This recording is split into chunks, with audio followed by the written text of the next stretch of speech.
मैं कई दिनों से बेरोजगार था। एक एक रुपए की कीमत जैसे करोड़ों लग रही थी। इस उठापटक में था कि कहीं नौकरी लग जाए। आज एक इंटरव्यू था, पर दूसरे शहर जाने के लिए जेब में सिर्फ 10 रुपए थे। मुझे कम से कम 200 रुपयों की जरूरत थी। अपने इकलौते इंटरव्यू वाले कपड़े रात में धो, पड़ोसी की प्रेस मांग के तैयार कर पहन, अपने योग्यताओं की मोटी फाइल बगल में दबाकर 2 बिस्कुट खा के निकला। लिफ्ट ले पैदल जैसे तैसे चिलचिलाती धूप में तरबतर, बस इस उम्मीद में स्टैंड पर पहुंचा कि शायद कोई पहचान वाला मिल जाए जिससे सहायता लेकर इंटरव्यू के स्थान तक पहुंच सकूं। काफी देर खड़े रहने के बाद भी कोई नहीं दिखा। मन में घबराहट और मायूसी थी। क्या करूंगा, अब कैसे पहुंचूंगा? पास के मंदिर पर जा पहुंचा। दर्शन कर सीढ़ियों पर बैठा था। मेरे पास में ही एक फकीर बैठा था। उसके कटोरे में मेरी जेब और बैंक अकाउंट से भी ज्यादा पैसे पड़े थे। मेरी नजरें और हालात समझ के बोला, कुछ मदद चाहिए क्या? मैं बनावटी मुस्कुराहट के साथ बोला, आप क्या मदद करोगे? एस्टेरिस्क। चाहो तो मेरे पूरे पैसे रख लो, वो मुस्कुराता बोला। मैं चौंक गया। उसे कैसे पता मेरी जरूरत? मैंने कहा, क्यों? शायद आपको जरूरत है, वो गंभीरता से बोला। हाँ है तो, पर तुम्हारा क्या? तुम तो दिन भर मांग के कमाते हो, मैंने उसका पक्ष रखते हुए कहा। एस्टेरिस्क।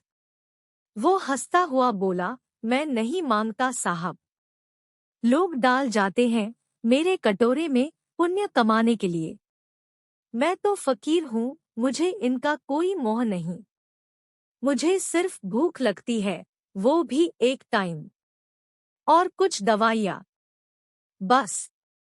मैं तो खुद ये सारे पैसे मंदिर की पेटी में डाल देता हूँ, वो सहज था कहते कहते। मैंने हैरानी से पूछा, फिर यहाँ बैठते क्यों हो? जरूरतमंदों की मदद करने कहते हुए वो मंद मंद मुस्कुरा रहा था। मैं उसका मुंह देखता रह गया। उसने 200 रुपए मेरे हाथ पर रख दिए और बोला, जब हो तब लौटा देना। मैं उसका शुक्रिया जताता हुआ वहां से अपने गंतव्य तक पहुंचा। मेरा इंटरव्यू हुआ और सिलेक्शन भी।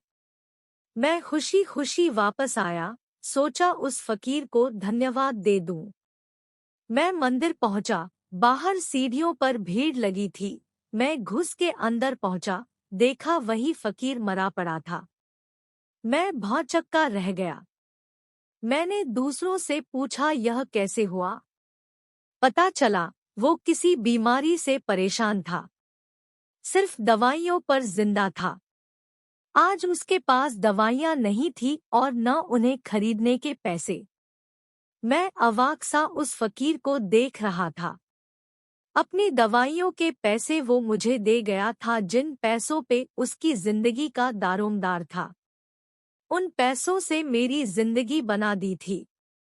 भीड़ में से कोई बोला, अच्छा हुआ मर गया, ये भिखारी भी साले बोझ होते हैं, कोई काम के नहीं।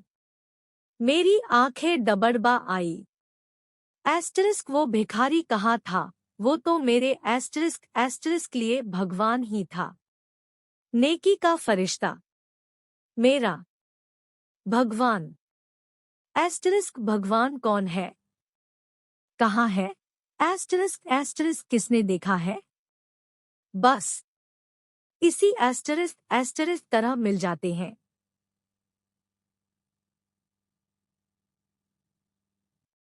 Asterisk asterisk asterisk asterisk.